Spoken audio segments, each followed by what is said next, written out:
सड़क दुर्घटन बाप पुओंकर मृत्यु हेबा परे खबर पाई जने परिवार लोकंकर मध्य मृत्यु होईछि। जहाँकि सड़क दुर्घटन बड़ भाई और पुतुरांक मृत्यु घटिबा खबर सुनी परिवारर जने व्यक्तिंकर हृदघात मृत्यु होईछि। एपरि एक दुखद घटना घटिछि केन्दुझर जिल्ला रे।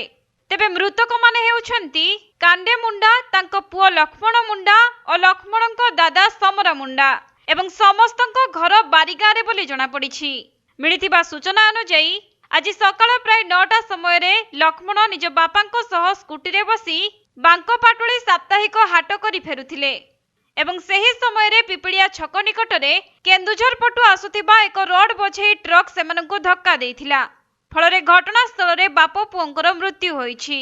आउ एही खबर गाँ रे पहुंचिबा परे लक्ष्मणंक दादा समरा दुखरे भांगी पड़िबारु तांको अवस्था गुरुतर होई पड़िथिला। तेणु परिवार लोके समरांकु डाक्तरखाना रे भर्ती करिथिबा बेले सेठारे डाक्तर तांकु मृत घोषणा करिथिले, जहाँकि हृदघात रे समरांकर मृत्यु घटिथिबा डाक्तर सूचना देइथिले।